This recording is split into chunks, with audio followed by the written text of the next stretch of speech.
પણ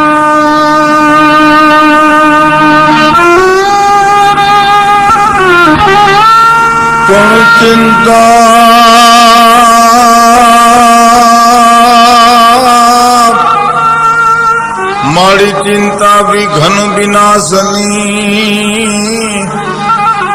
અને મારી કમલા સની સક પણ વિસરે હથી અંશવાહિની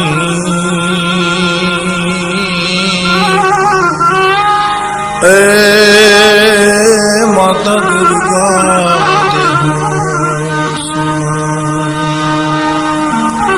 તો દુઃખ હરણી કુળદેવી અને માં કરણી તું કરને સહાય પણ જાહ યુગમાં જોગણી એ મારી પરગટ પીથળા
ધારે છે સતો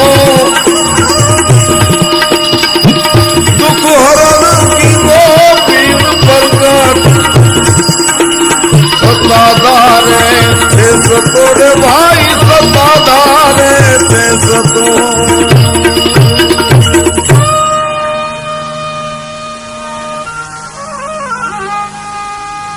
સૌરાષ્ટ્રની ધરતીમાં અનેક તીર્થધામ છે, અનેક સંતોની મહાત્માઓની જગ્યાઓ છે. ગરવા ગિરનારની ગોદમાં નવનાથ અને 84 સિદ્ધનું જે બેહણું કહેવાય. સૌરાષ્ટ્રની કોઈ પણ એક જગ્યામાં કોઈ પણ માનવ જાય, ચાહે દેશનો હોય, પરદેશનો હોય, ચાહે તવંગર હોય, ચાહે રાંક હોય, તો સૌરાષ્ટ્રની એક જગ્યાનું મહત્વ કવિઓએ ખૂબ ગાયું છે. એક જ મોઢે વખાણ કર્યા છે, અને એ વખાણ એ હતા કે તમે જે જગ્યાએ જાઓ ત્યારે તમને ટુકડો મળે. પેટનો ખાડો બુરવા માટે માણસ કંઈક જિંદગીભર વલખા મારે છે. સૌરાષ્ટ્રની ધરતીમાં પગ મૂકતા અનેક જગ્યાઓ છે કે જ્યાં ટુકડો મળે છે. અને આપણે ત્યાં બહુ મજાની એક કહેવત છે કે જ્યાં ટુકડો ત્યાં હરી ઢુકડો. જ્યાં ટુકડો દેવાતો હશે ત્યાં હરી ઢુકડો હશે, એવી આપણે ત્યાં એક કહેવત છે. પણ જેણે સૌરાષ્ટ્રની ધરતીને ઉજળી કરી છે, જેમના અનેક પરચાઓ લોક જીભે આજે આપણે સાંભળવા મળે છે, એવી આંબાજર નદીને કાંઠે સતના આધારે ચાલતું સતાધાર ધામ. ત્યાં તમે જ્યારે જાઓ ત્યારે ગીગેવના તમને નાદ 24 કલાક સાંભળવા મળે. અને સતાધારના મંત, જેને કવિઓએ એમ કીધું કે નવળ દાતાર હતા, પરમાત્માના અનન્ય ભક્ત હતા, એનું શું વર્ણન કરવું એમ. અને એટલે તો કવિઓએ કીધું છે કે જનનની જણી તો ભગત જણ, કાં દાતા કાં શું, નહીં તો રેજે વાંજણી તું મત ગુમાવીશ નો. હે માં, પેલા તારા ઉદરમાંથી કોઈ ભક્તનો જન્મ દેજે. તારી ઈ કરણી ન હોય ભક્તને જન્મ દેવાની, તો હે માં કોક સુરવીરનો જન્મ દેજે, કોક દાતારનો જન્મ દેજે. પણ કવિએ માને એટલું કીધું છે કે દાતાર સુરવીર ભક્ત કે કોઈનો જન્મ ન દેવાય તો માં તું વાંધણી રહેજે. પણ આખા દુહામાં પેલા ભક્તની ભલામણ કરી છે કવિએ. જનની જણી તો ભગત જણ, કાં દાતાર ને કાં શું. પેલા ભક્તની ભલામણ કરી છે. સતાધાર મંત શામજી બાપુ ને જેને જોયા છે ને ખબર હશે, એનું શું વર્ણન, કઈ જીભે વર્ણન થઈ શકે.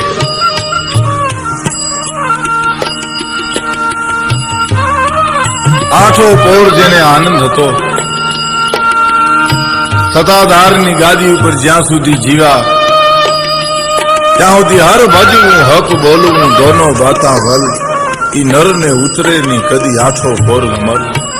જેને હર ભજવું છે, જેને રોમ રોમ પરમાત્માનો રણકાર છે, જેને હક બોલવું છે, પછી ઈ નર ને ઉતરે ની કદી આઠો પોર મર. ભક્ત શિરોમણી શામજી બાપુની ભક્તિનું શું વર્ણન થઈ શકે. અને એટલે તો કોઈ કીધું છે કે બ્રહ્મ સાધે સો બ્રાહ્મણા, સાધન કરે સો સંત, સંકલ્પ તજે સો સંન્યાસી, અને મનને મારે તે મહંત. જનોય પહેરે બ્રાહ્મણ નથી થવાતું, પણ બ્રહ્મ સાધે સો બ્રાહ્મણા અને સાધના કરે સો સંત. લુગડા રંગી નાખીએ સાધુ નથી થવાતું. અને સંકલ્પ મનના તજે સંન્યાસી કહેવાય. અને એથી અઘરું મનને મારે તે મહંત. જેને મનને મારી નાખ્યું છે, એવા મહાપુરુષની ભક્તિનું શું વર્ણન થઈ શકે? આ જગતના ચોકમાં ભક્તોની વાતો અમર છે, સુરવીરોની વાતો અમર છે, મહાપુરુષોની વાતો અમર છે. પણ આ હળાહળ કલયુગની માલિપા, નરા વિજ્ઞાન યુગની માલિપા, સમાજ આજ પણ બુદ્ધિથી જ જેનું માપ કાઢે છે, એવા યુગમાં એક પાડાના પરચાની વાત જો માણસ કરતો હોય તો ખરેખર આપણે એમ લાગે કે શું બાબતે છે. સતાધાર ધામમાં આજ પણ મોજૂદ છે. હજારો અને લાખો માણસો રોજે રોજ તેના દર્શન કરે છે. એ પાડો પીર થઈને પૂજામાં. જીવનમાં મનુષ્ય અવતાર મળ્યો હોય તો એવી કરણી કરી અને જગતમાં નામ લે, એવી કરણી કરી અને સારું કામ કરે તો જગતમાં એનું નામ અમર રહે. મનુષ્ય અવતારે સૌર્ષની ધરતી સંતોની માં છે, ભક્તોની માં છે, સુરવીરોની માં છે, સતીઓની માં છે. પણ સૌર્ષની ધરતીમાં પગ મૂકતા સૌર્ષની ધરતીના પશુ જો પૂજાણા હોય, પશુમાં જો પાડા પૂજાણા હોય તો નરા કળિયુગની માલિપા આપણને એમ થાય કે બુદ્ધિજીવી વર્ગ છે. આજે બહુ સમાજ છે, ઘણી વાર સ્વીકારે નહીં, પણ નજરે જોઈએ છે કે એક પાડા પીરને પૂજવા માટે હજારો લાખો લોકો આજે દંડવત પ્રણામ કરતા હોય. માણા એક બુદ્ધિ બાજુમાં મૂકી અને કહેવાય છે કે નરી ભક્તિથી લાકડી પડે એમ પડતા હોય. તો આ પાડાની પાછળ નો ઇતિહાસ કવિ કે જોવો જોઈએ. એક પશુ પૂજાણો, ક્યાં સંતની કૃપા થઈ એની ઉપર? કયો જીવાત્મા એમ કેવા છે કે એવો જન્મ લઈને આવ્યો કે આખી જગત જેને નમે છે? તો કવિ એમ કે છે કે આ પાડો કોનો, કઈ ઓલાદનો, એવી કઈ માતાના પેટમાં એને જન્મ લીધેલો? વળી આ પાડાની માતા એ દરેક ગાયની જેમ, માની જેમ પૂજાય છે. જગત ગાને માં કે તો સમજી શકાય એવી વાત છે.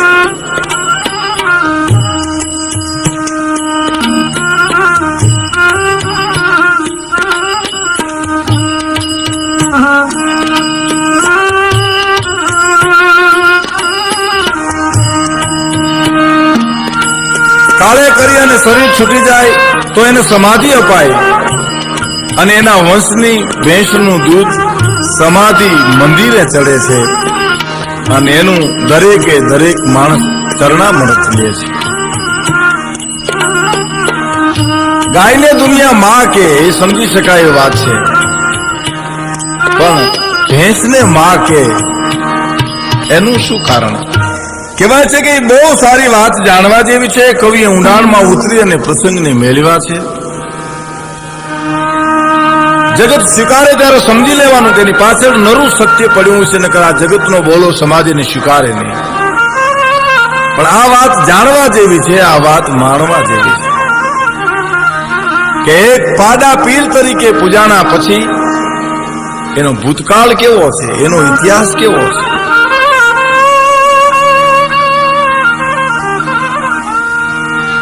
અને બહુ સાચી વાત તો એ છે કે પાડો એ તો યમરાજનું વાહન ગણાય. કોઈ શુભ સુકનમાં તે એનું કામ ન આવે કાંઈ, અથવા તો પાણીની પખાર લઈ અને તાણે અગર તો અમુક દેશમાં પાડાની ખેતી કરે છે, બાકી તે કોઈ ઉપયોગમાં ન આવે, અથવા શુભ કાર્યમાં તો ક્યાંય આવે જ નહીં. અને કોઈ શુભ કામની માલિકા એને સ્વીકારવામાં ના આવે. એવો અત્યાર સુધીનો એક પણ દાખલો નથી કે જે શુભ કામની માલિકા પાડાને સ્વીકાર્યો હોય. પણ આ પાડામાં એવી કઈ શક્તિ છે? આ દેવમાં એવું ક્યું દેવત્વ પડ્યું છે? આ દેવની માલિકા એવી કઈ શક્તિ કામ કરી ગઈ છે કે આખું જગત જેને નમે છે? આખા જગતમાં જેને પોતાનું નામ રોશન કર્યું છે, સૌરાષ્ટ્રની ધરતીની માલિપા પાડાએ પૂજાય છે, પછી એના માણસ અને જીવતરની ભૂમિકા કેવી છે એવો એક ઇતિહાસનો દાખલો બેહાડ્યો, તો એની ઐતિહાસિક કોઈ પણ વાતનું સંશોધન કર્યા વિના એનું મહત્વ ક્યાંથી સમજાય? પણ આ એક હકીકત છે, તેની પાછળ એક અદ્ભુત ઘટના પડી છે, અદ્ભુત ગાથા પડી છે. મવા તરફ વલાદ પરાંગણામાં અમુક ગામમાં સોરઠિયા આયરની વસ્તી છે. લગભગ ખેતી કરે, ખેતીની હારે પોતે પશુપાલનનો ધંધો કરે, એટલે ખેડૂત કહેવાય ને હારોહાર માલધારી પણ કહેવાય. એવા એક ગામની માલિકા મૂલો અને રામ, બે માજેના ભાઈઓ, પોતાના માવતરે ગામતરું કરેલું. કૃષ્ણ અને બળદેવ જેવા બેયના હેતપીડિત ભાઈઓ. મૂળુ ને રામ વિના હાલે નહીં, રામ ને મૂળુ વિના હાલે નહીં. એકબીજા ઉપર અનોખા હેત હતા. પરમાત્માને કરવું છે એમાં માવતરનું ગામતરું થયું. આપણે ત્યાં કહેવાય છે કે હો વરહે દુકાળ પડે ને એને દુકાળ જ કહેવાય બાપ.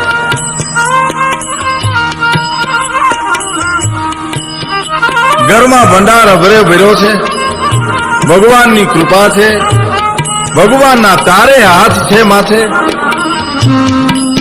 પણ તોય માવતર વિનાનું બે ભાઈઓને એકલું એકલું લાગે. બે ભાઈઓના ખોલિયા જુદા. કૃષ્ણ બળદેવની જોડ હોય એવી મૂળુ અને રામની જોડ. નાનકડું એવું ગામ, સમૃદ્ધિવાન પોતાનું ખોરડું, જ્ઞાતિની માલિપા, આયર સમાજની માલિપા, જેના બાપની કીર્તિ એમ કેવા છે ખડાકા મારે,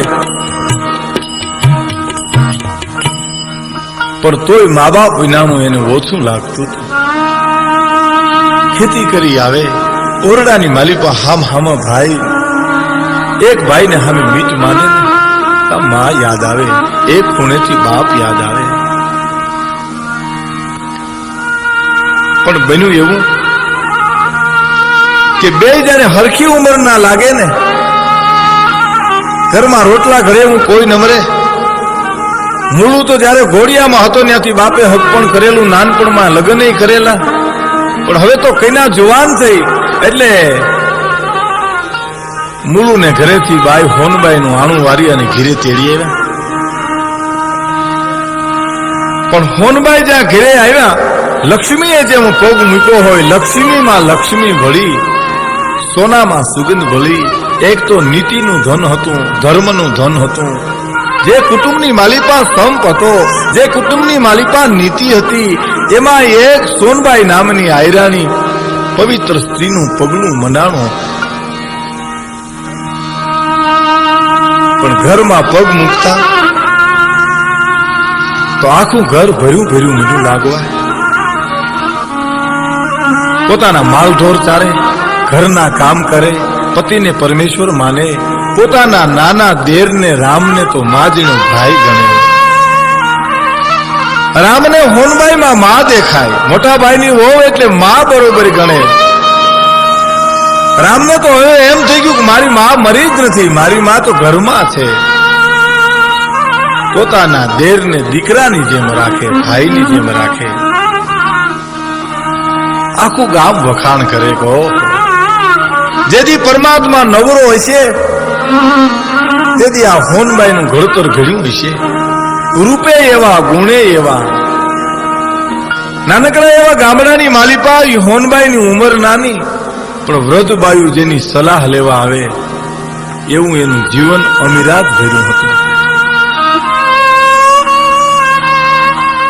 પણ નાનકડું એવું સ્વર્ગ ધરતીની ઉપર ઊભું થયું હોય ને, એમ બે માણસ અને પોતાનો ભાઈ, એ ત્રણેયના ખોલિયા જુદા પણ જીવ એક રમતો હતો.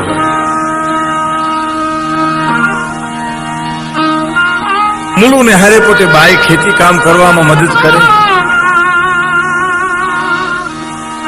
વ્યવહાર કુશળ બાઈ, એવો વ્યવહાર કુશળ કરે કે સંપત્તિ મેળવે જમીનમાંથી આવકમાંથી બચાવે, વ્યવહારમાંથી બચાવે, પોતાના બાપની મિલકત હતી એ મિલકતમાં બે માણસે વધારો કર્યો. જેને રામ જેવો અડાભીડ ભાઈ હોય,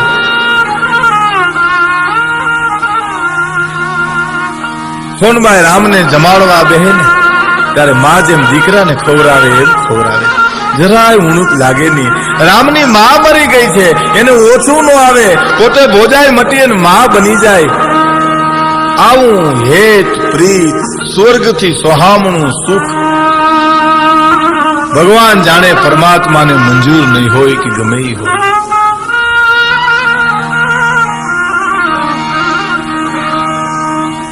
કુદરતને ક્યારે આવું સુખ સાખી લેવાનું મન નહીં થતું હોય.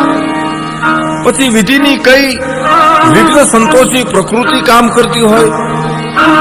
અગર તો આવી વ્યક્તિ ઓછી આવરદા લઈ અને કદાચ ધરતી ઉપર આવતી છે, ભગવાન જાણે. એવું કે એક બે દિવસની માલિપા, એક બે દિવસની બીમારીમાં સોનબાઈના ધણી મૂળનું અવસાન. બે દિવસની બીમારની માલિપા પોતાનું અડધું અંગ ધરતીમાં ઢળી પડ્યું, પ્રાણ પંખેરું ઉડી. સોનબાઈ માથે આજ હાથ તૂટ્યો. ઘરનો મોભ ભાંગ્યો હોય ને એમ હયું ભાંગી પડ્યું. ભાઈ સુહાગણનું સુખ બધું છીનવાયું ભાઈ ધરતી ઉપરથી. ધરતી ઉપર ઢળી પડી આરસની પુતલી ઢળી પડે. દારૂ નહોતું, કલ્પના નહોતી, આવા સુખની માલિપા પોતાનું સૌભાગ્ય નંદવાય હોનબાઈને ખબર નહોતી. એક બાજુ લક્ષ્મણ જતી જેવો ભાઈ રામ રોવે છે કે હવે હું કેવી રીતે જીવી શકીશ. બાપ મર્યો તેથી આઘાત રામને નહોતો લાગ્યો, એટલો ભાઈ મૂળું મર્યો ત્યારે આઘાત લાગ્યો. મૂર્છિત થઈને ધરતી ઉપર પડી ગયો. કુટુંબના માણસો ભેળા થઈ ગયા, ગામના માણસો ભેળા થઈ ગયા. અરે મૂળું ની કોઈ બીમારી નહીં, 2 દિવસમાં બીમારી પ્રાણ લઈ ગયો. પણ દેર ભોજાઈ બેસુદ અવસ્થામાં પડ્યા હતા ને ત્યારે વડીલોએ વિચાર કર્યો, બાપા જે થવાનું હતું એ થયું, હવે આ રામને તો કોઈ સંભાળો, સોનબાઈને તો કોઈ સંભાળો. મૂળુનું મયત ભીડ્યું છે ઓરડામાં. સોનબાઈને એમ કહેવાય છે કે વૃદ્ધોએ બેઠી કરી થોડી ભાનમાં આવી, પોતાના ધણીના મયતને બથ ભરી અને બાઈ વલોપાત કરે છે અને એમ કે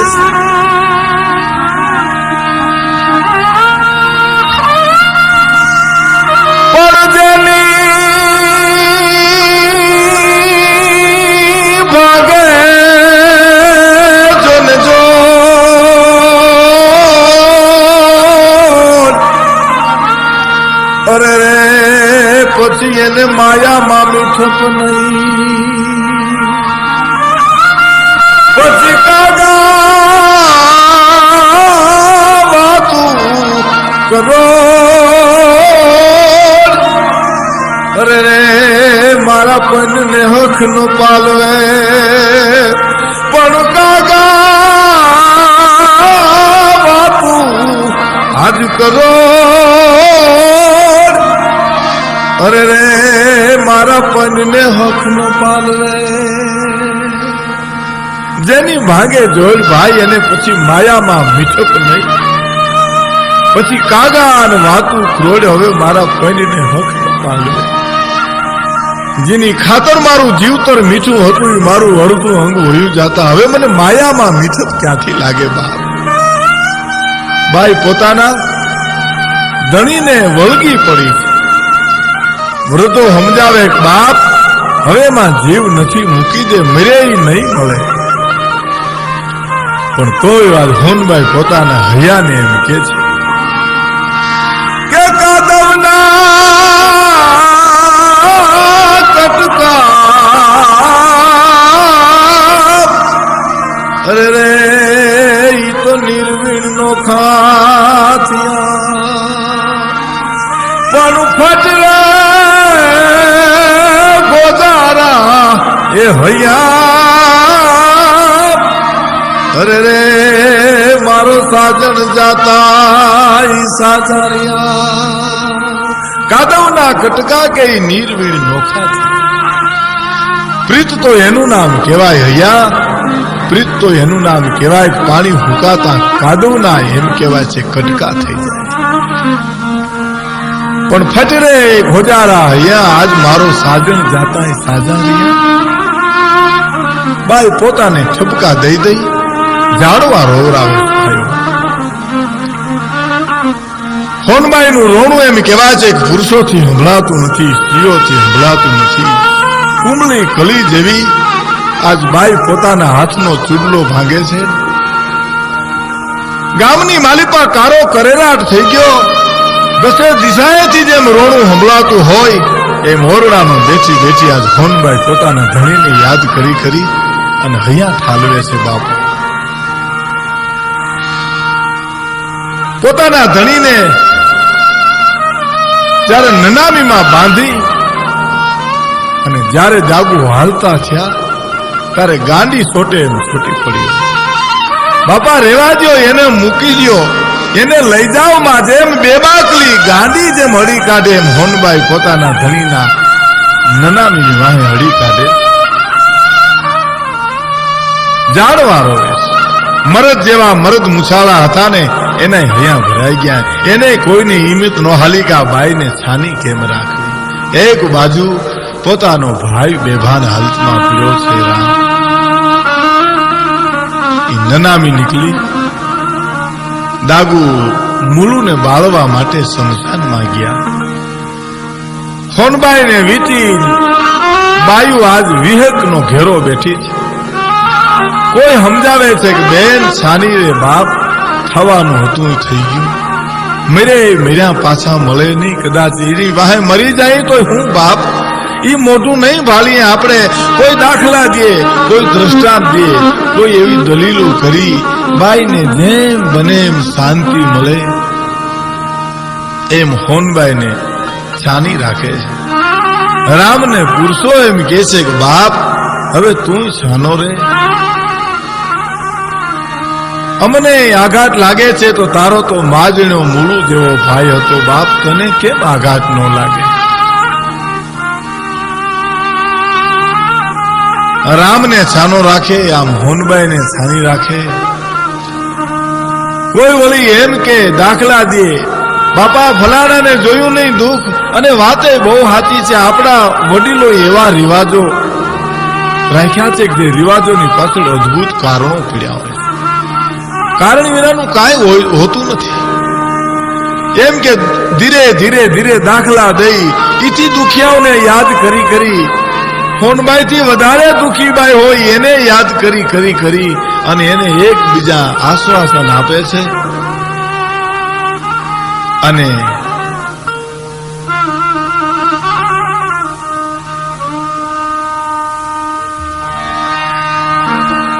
કોઈ કવિએ તો એમ કીધું છે કે બાપ છાની રે, આ કઈ આપણું નથી, આ તો માયા છે.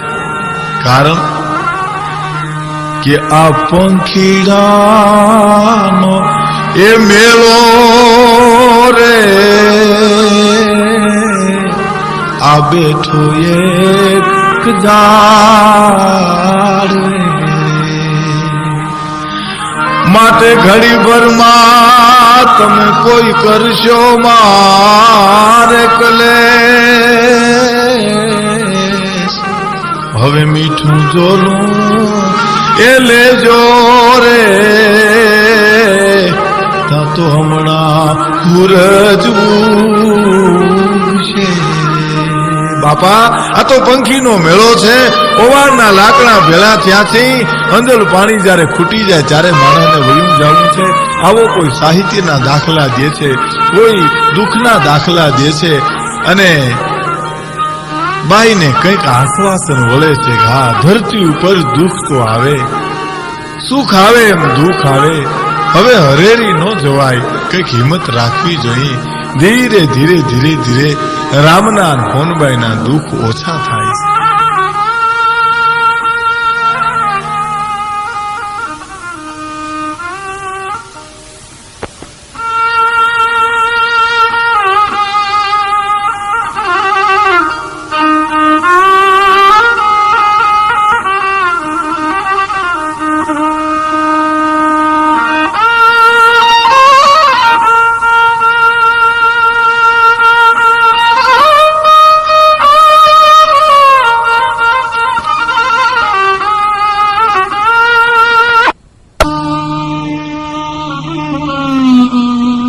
આખા ગામની માલિપા દીદી એમ કહેવા છે કે કરુણતા છવાઈથી મૂળુને દહન ક્રિયા કરી દાગુ આભળી અને ઘેરે આવ્યા. ધીરે ધીરે ધીરે એમ કહેવાય છે કે એકબીજાના ઓથથી દુઃખ ઓછું મીઠું થવા સોનબાઈને પોતાનો બાપ 6 મહિના પોતાને ઘેરે ખૂણો મુકાવવા માટે ચલી ગયેલો.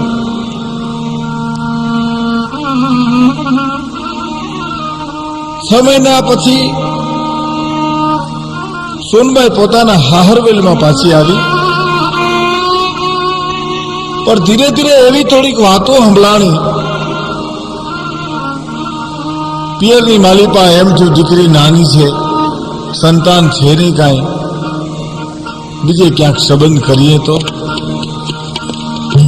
પણ વાત સોનબાઈને કાને પડતા એને નક્કી કર્યું કે પરમાત્માને જો મારું આ સુખ મંજૂર નહોતું, હવે એક ભવમાં બીજો ભવ ક્યાં મારે કરવો?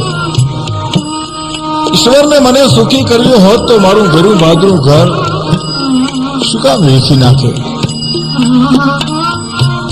પોતાના પિયરિયાને કહી દીધું, મારા પતિની મૂકેલી મિલકતમાં હું મારો જીવન નિર્વાહ કરીશ.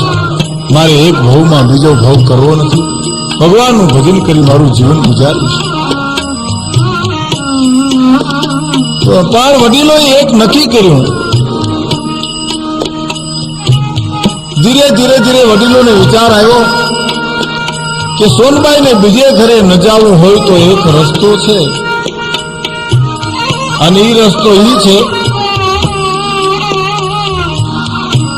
કે પોતાના ઘરમાં રહી શકે અને રામ જુવાન છે એની હારે જો દેરવટું મારે. વડીલોની વાત એકબીજાને ગમી, વાત સાચી છે. પોતાના ઘરમાં રહી શકાય. સમાજનો એક રિવાજ છે, બાઈ નાની ઉંમરની છે, સંતાન કોઈ છે નહીં. પણ નક્કી કરતા કરતા સમાજની જે વ્યક્તિઓ હતી, સગાવાલા હતા, એને વિચાર કર્યો સોનબાઈનો મત તો જાણવો જોઈએ. એટલે કોઈ વડીલે સ્ત્રીઓને કીધું કે ભાઈ તમે સોનબાઈની પાસે આ વાતની રજૂઆત તો કરો. આમ નામ તમારો ભાવ કેમ પૂરો થાય છે? આના ઘરની માલિપા રહી શકાય, આજ ઓઢણાની માલિપા રહી શકાય એવો આ એક જ રસ્તો છે. સોનબાઈને જ્યારે સ્ત્રીઓએ વાત કરીને તારે બાઈ વિચારમાં પડી ગઈ. પણ વિચારમાં પડી ગઈ, જવાબ દેતા મોડું થયું. બાઈનું મૌન. સ્ત્રીઓએ નક્કી કરી લીધું કે હા છે. ખબર નહોતી બાઈને. એને ડાયરાની માલિપા વાત પુકારી દીધી કે સોનબાઈ હા પાડે છે, હવે તમે રામને પૂછી જુઓ. અને રામને ડાયરામાં બોલાવી વડીલોએ વાત કરી કે બાપા તારી ઉંમર નાની છે, આવું એક નક્કી કરવું છે કે સોનબાઈ ને હારે તો તારું દેરવટું વરે તો. ડાયરાની માલિપા રામ એમ કહે છે કે વડીલો મૃત્યુ મારા પિતા તુલ્ય છો, હું તો છોકરું છું. આજ કોઈ દિવસ તમારા સામે બોલ્યો નથી, પણ આજ હવે મને એમ થાય છે કે તમારી હારે વાત કરતા કદાચ મારી મર્યાદા તૂટે તો મને માફ કરજો. પણ તમે જે સંબંધની વાત કરો છો એની તમને ખબર છે, મુળુઈ મારો મોટો ભાઈ હતો, મારા બાપ તુલ્ય હતો. સોનબાઈ મારી મા જગ્યાએ હતી. મા અને દીકરાના જો શરીરના સંબંધ જગતમાં બંધાતા હોય એમ કોઈ શાસ્ત્રનો દાખલો હોય તો તમે કરજો, બાકી આ વાત મારી પાસે ન કરતા. ડાયરાએ એમ કીધું પણ બાપા સોનબાઈની હા છે. સોનબાઈની હા છે શબ્દ નીકળ્યો ને એ રામને પગ હેઠેથી ધરતી હરવા મળી. આ હા સોનબાઈને આવો વિચાર આવ્યો, હવે આ ઘરમાં મારે રહેવું જોઈએ, હવે મારે વહેલી તકે નીકળી જવું જોઈએ. તમામ જમીન જાગીર મિલકત છે એ સોનબાઈને આપીને હું હાલી નીકળું છું. પણ જો એને આવો વિચાર ન કર્યો હોત, એક બાઈનું બિચારીનું મૌન કેવું પરિણામ લઈ આવે છે, એક શબ્દ બોલી એનું પરિણામ કેવું આવે. દીકરાની જેમ જો મને રાખ્યો હોત તો હું માં બરોબર રાખી એના પગ ધોઈ પીત. માં જીણા બરોબર હું એને સામે રહેત. પણ હવે મને અંજલ મારા ખૂટી ગયા છે એટલે થોડી ઘણી ભેંસું લઈ અને પોતે ત્યાંથી હાલી નીકળે છે. હવે આ ધરતીમાં મારે રહેવાય નહીં. સોનબાઈના તમામ મિલકત આપીને માણસ હાલી નીકળ્યો. ઝાડવા રોયા હતા તેથી ગામડાના. એક દેવતાએ પુરુષ ગતિ જેવું જેનું જીવન અને એ બેહુનો ગોવાળ બનીને હાલી નીકળ્યો અને ઘરમાં તુલસી શ્યામની જગ્યામાં આવ્યો. તુલસી શ્યામના મંત દુધાહારી મંતને જઈને મળ્યો. મારી ઈચ્છા અહીં જગ્યામાં થોડીક ભેંસો દેવાની છે. કે બાપા વાત સાચી, પણ અમારે એનું ગોવાળું કોણ કરે, કોણ સાચવે? પણ કે મારી માનતાની ભેંસ છે, એનું શું? તો કે તમે ગોવાળી કરી શકશો? તો હા, હું તારીશ, એની ગોવાળી હું કરીશ, જગ્યામાં હું રહીશ. તુલસી શ્યામની જગ્યામાં રામ પોતે આવીને રહે છે, ભેહું ચારે છે, ગાયુંનો ગોવાળ બની ગયો છે, જંગલમાં જઈ પ્રકૃતિને ખોલે જીવે છે. પણ તમામ ઢોરને હાચવતા, તમામ ભેંસોને ગાયોને હાચવતા એક વૃદ્ધ ગા હતી ને, એની રામની ચિંતા બહુ થતી. દુધાળા ઢોર છે ને તો હવ હાચવે, પણ આ વૃદ્ધ થઈ ગઈ, દૂધ પાઈ પાઈને હવે એ વૃદ્ધ થઈ ગઈ, હાલી હકતી નથી. પોતે ધીરે ધીરે એને જંગલમાં લઈ જાય, પોતાના હાથમાં દાંતરડું હોય, કુણું કુણું ખડ લઈ અને એ ગાને ખવડાવતો તો એ માણસ. પણ ચોમાહામાં એકવાર બન્યું એવું, મેં મનાણો આહાડ મીનાનો, કાળી દિબાંગ રાત થઈ ગઈ. જંગલમાંથી વગડામાંથી ઢોર તુલસી શ્યામની જગ્યા તરફ વળે છે. પણ તુલસી શ્યામની જગ્યામાં આવ્યા હતા આપા રામને ખબર પડી કે મારી વૃદ્ધ ગા ક્યાં ગઈ. અરે ઈ જંગલમાં રહી ગઈ, હવે એને આજ હાવજ મારી નાખશે. ફરીવાર પાછો ઉકળ્યો, પણ બે કાંઠે નદી જાતી હતી. મન તો એમ કહેતા હતા કે આપા રામ જાઓમાં પાણી આવી ગયું નદીની માલિપા. તો કે ના બાપુ, હવે હું એને ગવત્રીને ખાવા ન દો હાવજને, મેં એનું બહુ જતન કર્યું છે. કહેવાય છે કે માણસ નદીમાં પડ્યો અને ધબીને સામે કાંઠે ગયો ને તો ભગવાન તુલસી શ્યામ પોતે ગાયને સામે લઈને હાવા મળ્યા. હું મૂકવા આવતો તો આપા રામ તે ધક્કો ન ખાધો હતો, પણ પરમાત્માને સાક્ષાત જોઈ એ માણસનું હૈયું ભરાય આવ્યું, આંખમાં આહુણ આવી ગયા. પ્રભુ તમે? હા બાપ, તારી ગાયને હું મૂકવા આવું ને, હું ન મૂકવા આવું તો કોણ આવે? પોતાને દુઃખ થયું, પોતાના માટે પરમાત્માને વેચ કરવી પડે. જગ્યામાં આવ્યો, નીંદર ન આવી, પણ મારા માટે પરમાત્માને કામ કરવું પડ્યું એટલે અજંપો થઈ ગયો. બીજે દિવસે નક્કી કર્યું કે અહીંથી હવે હું હાલી નીકળ્યો. તુલસી શ્યામની જગ્યાએ છોડી અડધી રાતે મંતને નમન કરી થોડી ઘણી ભેહું લઈ અને તુલસી શ્યામની જગ્યામાંથી માણસ હાલી નીકળ્યો અને આંબાજરી નદીને કાંઠે શોભતું સતાધાર ધામ, સતાધારની જગ્યામાં આવ્યો. આવીને કીધું કે મારે અમુક મારી ભેંસો છે ને એને મારે આ જગ્યામાં આપવી છે. એ જ વાત થઈ બાપા, જગ્યામાં તો હવે ઘણા માલ છે, ઘણા માણસો માનતાના મૂકી જાય છે, કેમ હાચવવા? ન્યાય પોતે ગોવાળી સ્વીકારે છે, પોતે હતાતાની જગ્યાનો ટેલિયો બને છે, ગાયુંને વેહુને ચારે છે. એમાં એકવાર પોતે પોતાની ઝૂંપડે બેઠા છે, એમાં અંધારાની માલિપા હાથે હાથ ઉગેની ગાંડી ઘર હતાદારની જગ્યાની આજુબાજુ એવી ગાંડી ઘર એવી જાડી હતી. એમાં આપા રામને જાવું અને હાવજને ગાયનું મારણ કર્યું. ગાયનો દાટેલો હાવજ આમ નીકળ્યો અને આપા રામની નજર પડી, મોઢામાંથી શબ્દ નીકળી ગયા, અરે કૂતર્યા, ગવત્રી ઉપર હાથ નાખ્યો, ગાય મુકાઈ ગઈ.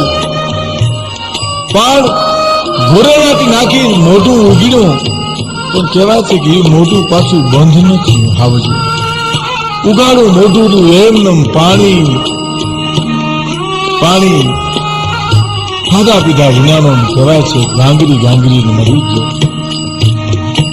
પણ ઈ આપા રામે દીધેલી ભેંસ, આપા રામે જે ભેંસ જગ્યામાં આપી,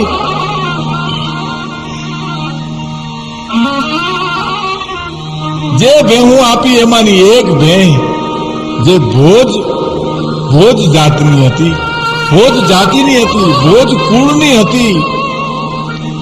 અને એ ભેંસનું જગ્યામાં જતન થતું, એનું પૂજન થતું. વિચાર તો કરો એની પાછળ કેટલા જીવતર રેડાણા છે. અને એનું દૂધ જગ્યામાં દેવળ સ્થાને ચડે, મંદિરમાં એનું દૂધ ચડે. પવિત્ર દૂધના ચરણામૃત બધાને લેવા પડે. આરતી ટાણે ઈ ભેંસનું દૂધ ચડે.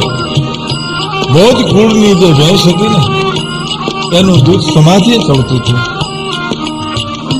ઈ પવિત્રતાનું વાતાવરણ કેવું હોય છે. પણ સત્તાધારની ગાદી ઉપર મહંત તરીકે ભક્ત શિરોમણી શામજી બાપુ, શરૂઆતમાં મેં એમ કીધું એનું વર્ણન ન થઈ શકે, એને વંદન થઈ શકે. કુંભરા મેલાની માલિપા દુનિયાભરના સંતો તેને હાથીની અંબાડી પર બેહાડી જેનું સન્માન કરે, એવા સત્તાધારની ગાદી ઉપર તે દિવસે શામજી બાપુ બિરાજતા હતા. એવા વખતની માલિપા સાવરકુંડલાની બાજુ નેહડી કરીને ગામ, એ ગામના સરપંચને આગેવાનોને એમ થયું કે આપણે આપણી ભેંસોની ઓલાદ સુધારવી છે. એવો જો પાડો મળે ને કોઈ તો આપણે ગોતન કરીએ, ક્યાં મળે? ગોતન કરી કે છે કે એ માણસો બધા સતાધાર આવ્યા. આપા ગીગાના દર્શન કર્યા, સમાજે નમન કર્યા. પછી શામજી બાપુને મળીને વાત કરી, બાપુ અમારે એક પાડો જોઈએ છે, અમારે ત્યાં ભેંસોની ઓલાદ સુધારવી છે ને એટલે. શામજી બાપુ તો એમ કેવા બધા ઘરે, બાપા અહીં અમારી જગ્યામાં તો એક જ પાડો છે, એમાંથી એક આગેવાની કીધું, બાપુ એક છે અને આ સામે જે ઉભો છે ઈ બીજો છે, ઈ દ્યો ને અમને. શામજી બાપુ નહીર કરીને કે બાપા એમાં તો એના નિયમો છે. એ તો ભોજ કુળ માં જન્મેલી જે ભેં હોય એનો છે પાડો, એને જગ્યા બહાર અમારાથી દેવાય નહીં. અમારું કિરાણું ના પાડે, અમારી જગ્યા ના પાડે, અમારો ધર્મ ના પાડે છે. એ તો અમારી જગ્યા બહાર કઢાય જ નહીં, એનો તો એક નિયમ છે. માણસો બહુ કરી ગયા ને, આ તો ભક્ત હૃદય હતું બાપા, બહુ હૃદય, ભક્ત હૃદય, પરમાત્માનો વાસ જેને રોવાડે.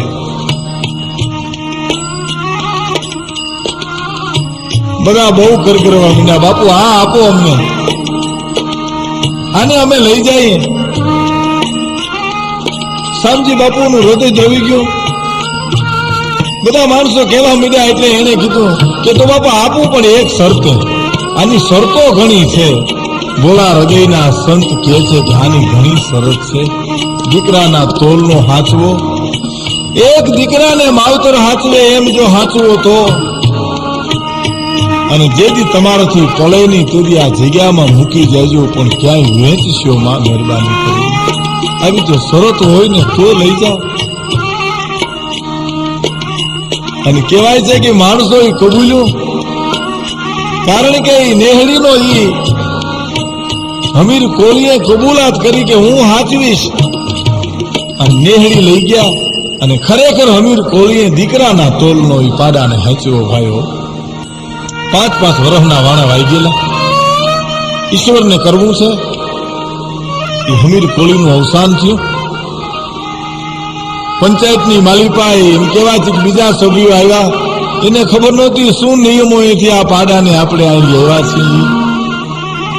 અને એમાં ભાઈ ને ઘરેથી બાઈ અવારનવાર સાવરકુંડલે જાય હટાણું કરવા. એમાં એક મતવા બચુભાઈ કરીને એ બચુભાઈને કીધું કે એક મારે પાડો વેચવો છે.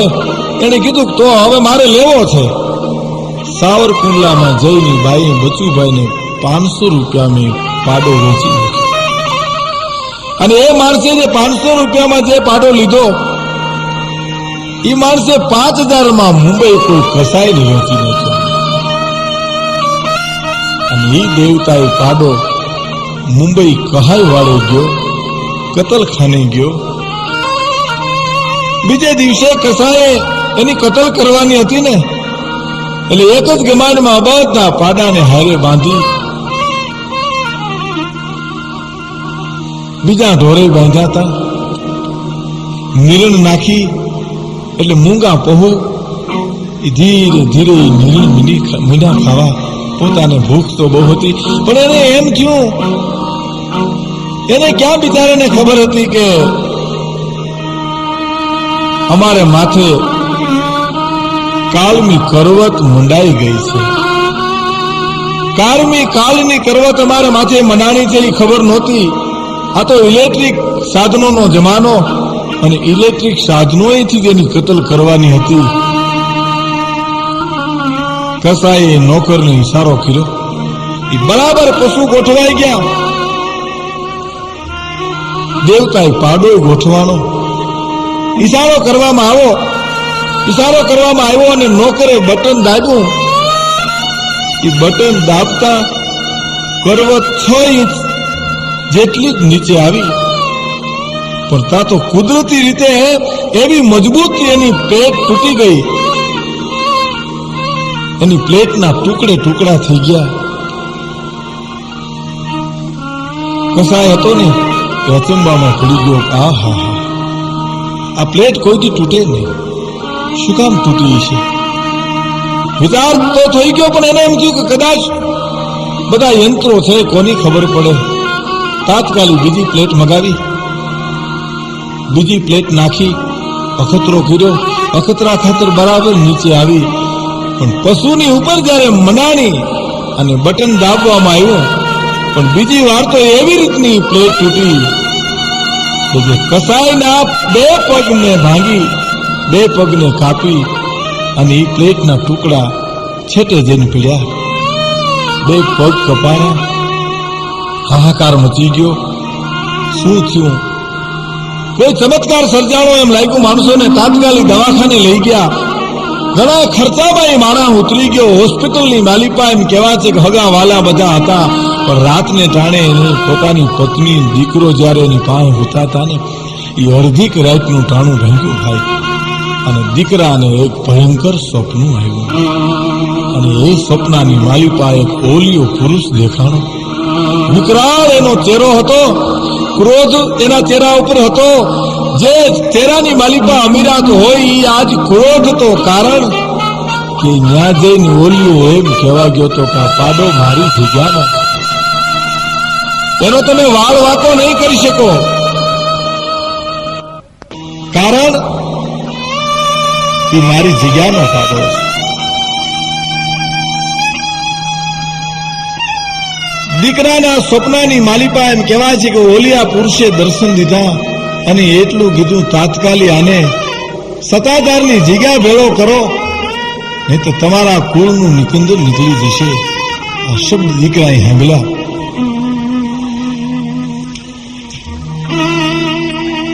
પણ ત્યાં તો દીકરાના શરીરની માલિપાથી ધ્રુજારી છૂટી. આ પાડાને જગ્યામાં મોકલી આપો તાત્કાલિક. દીકરાએ માફી માંગી. સ્વપ્નાની માલિપા કરી ગયો, હા કાલ સવારે મોકલી દેશું. દીકરાએ બીજે દી સવારમાં ઉઠી વાત કરી, આવું બન્યું. અડધી રાતે મને એક એવા દર્શન થયા, આ પાડાને તાત્કાલિક સત્તાધારની જગ્યામાં મોકલી આપો. કસાઈના કુટુંબને એમ થયું કે ઓહો, ઈશ્વરી કારણો કંઈક જુદા કામ કરે છે, માટે હવે વધારે આમાં આગળ હલાય એમ નથી. વધારે પડતા કુદરતના વિરુદ્ધમાં જવાથી કુટુંબનું કદાચ નિકંદન નીકળી જાય. એ પાડાને ટ્રકમાં નાખી બેહાડી અને સાવરકુંડલા રવાના કરે છે. પણ સાવરકુંડલા રવાના પાડો થયો ઉપર કહાઈવાડાની માલિપા કતલખાનામાં ઈ પાડાની ઉપર એમ કહેવાય છે કે પ્લેટ હાલી નહીં, 2-3 વખતમાં હાલી નહીં, ચમત્કારના એમ કહેવાય છે. છાપા હોસ્પિટલ પેપરની માલિપા એ સમાચારો આવી ગયા. મુંબઈની માલિપા એમ કહેવાય છે કે માણસોને મોઢેથી ચમત્કારના વાહકારા મીંડા નીકળવા. અને આ છાપું સત્તાધારની જગ્યામાં પણ ગયું. સત્તાધારની જગ્યાના એક માનીતા કાર્યકર્તા વયોવૃદ્ધ ભીમબાપુ કરી કાઠી દરબાર, એને સમાચાર વાંચ્યા. ભીમબાપુને અચરજ થઈ ગયો. સમાચાર વાંચી અને બાપુ સીધા ભીમબાપુ શામજી બાપુને ઓરડે જઈને વાત કરી.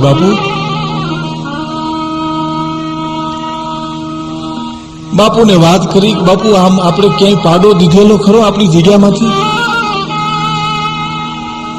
આપણે કોઈને પાડો આપ્યો તો? 5 વર્ષ પહેલાની વાત શામજી બાપુને તાજી થઈ. ઓહો, 5 વર્ષ પહેલા આપણે સાવરકુંડલા પાસે નેહડી ગામે પાડો આપ્યો હતો. પણ યાદી થઈ ને, શામજી બાપુ જેવા દેવતાએ પુરુષની આંખમાં આહું આવી ગઈ. ઓહો, હવે જ્યાં સુધી પાડો આ જગ્યામાં ના આવે ને ત્યાં સુધી મારે અન્ન ને જળ બે અઘરા છે. જગ્યાની માલિપા એમ કહેવાય છે ટેલિયાએ કોઈ પાણી પીતા નથી, ટેલિયાએ કોઈ કઈ ખાતા નથી. કારણ કે શામજી બાપુને એમ છે જ્યાં સુધી પાડો આ જગ્યામાં ના આવે ત્યાં સુધી અન્ન જળ અઘરાર છે. પણ સાવરકુંડલા એક પાડો આવ્યો અને માણસના ટોળા એમ કહેવાય છે દર્શન કરવા માટે મંડાણા. સ્વાગત છે, આ વાજીત્રો વાગ્યા, અબીલ ગુલાલ ઉડાડી અને સાવરકુંડલા એમ કહેવાય છે કે આ સ્વાગતને માટે આજ હરખને હિલોએ ચલ્યું. ભાઈ, સાવરકુંડલામાંથી કોઈ સત્તાધારની જગ્યામાં ફોન કર્યો કે સત્તાધારનો પાડો અહીં સાવરકુંડલા આવ્યો છે, અહીં હામૈયા થાય છે. એટલે વળતો ફોન ભીમબાપુએ કરીને જણાવ્યું, બાપા એને તાત્કાલિક તમે જગ્યામાં રવાના કરો. અહીં બાપુએ અન્ન જળ બે મૂકી દીધા છે. શામજી બાપુ પાણી નથી પીતા, અન્ન નથી ખાતા, એની હારવાર આખી જગ્યામાં કોઈ ટેલિયાએ દાણો મોઢામાં નથી મૂક્યો. તમે તાત્કાલિક એને સત્તાધારની જગ્યામાં રવાના કરી દો, જરાય મોડું કરશોમાં. સાવરકુંડલાથી પાડા પીરને એમ કહેવાય છે કે રવાના કર્યા. પણ સત્તાધારના પટાંગણની માલિપા, આંગણાની માલિપા, જેના સ્વાગતના વધામણાની વાતું જોવાય છે. રસ્તાની માલિપા ધારી એમ કહેવાય છે સ્વાગત થયું. રસ્તામાં ગામડે ગામડે માનવ એમ કહેવાય છે કે ના દર્શન કરી પોતાના જીવનને પાવન કરતા જીવનને ધન્ય માને છે.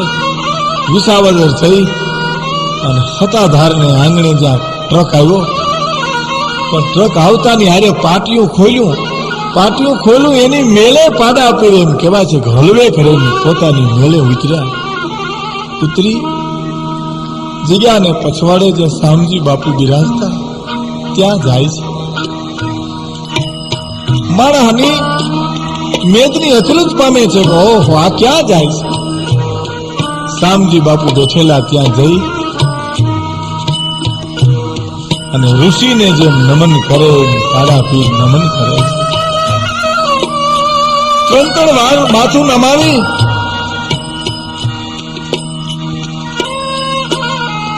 અને નમન કરે છે. જનતા જનાર્દન જોવે છે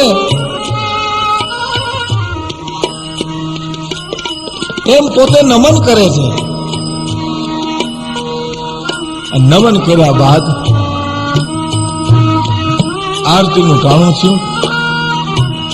માનવ મેઘની એમ કહેવાય છે કે દાદાની સમાધિની આગળ, દાદાની સાનિધ્યની આગળ દરેક માનવ મેઘની મનાણી છે.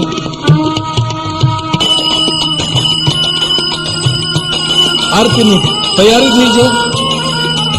શામજી બાપુ જયારે આરતીની તૈયારી કરે ત્યારે એને શું વર્ણન કરવાનું?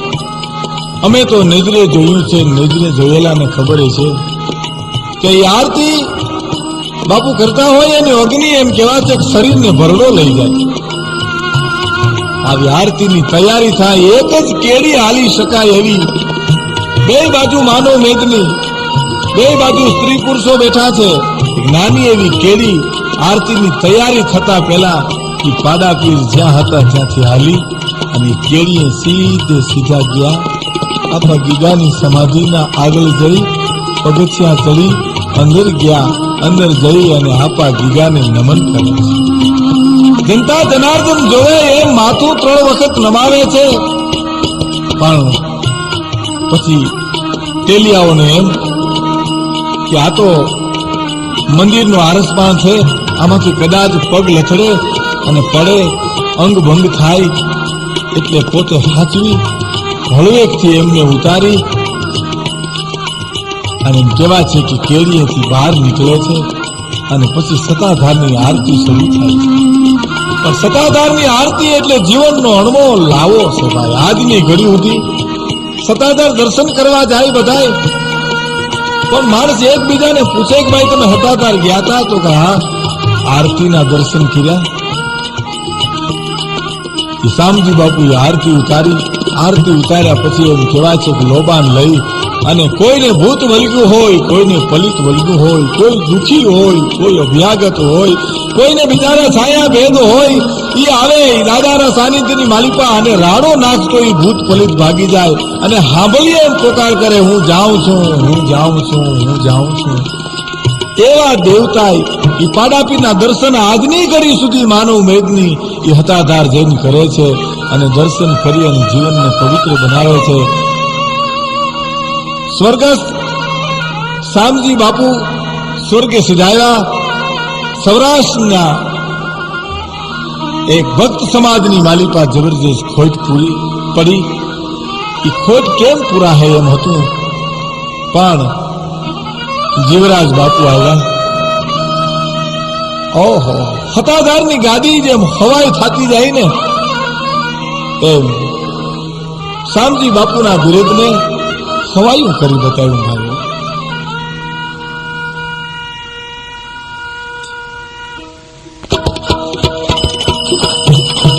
અને એટલે જ કોઈ કવિએ કીધું છે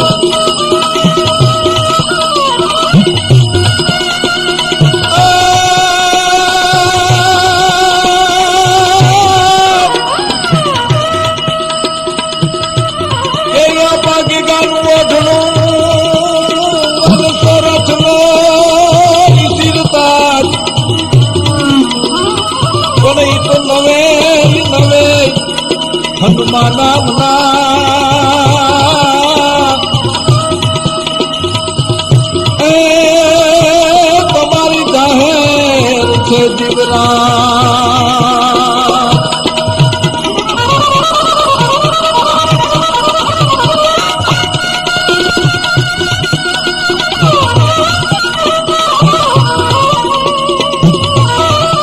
બાપુ શ્યામના બિરદ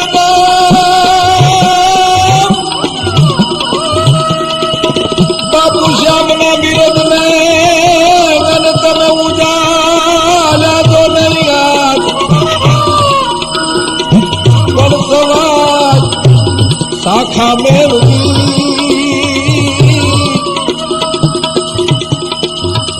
અરે રે હવે જાગ્રત રહી જીવરા.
માણ કરતી સત્કર્મો કર્યા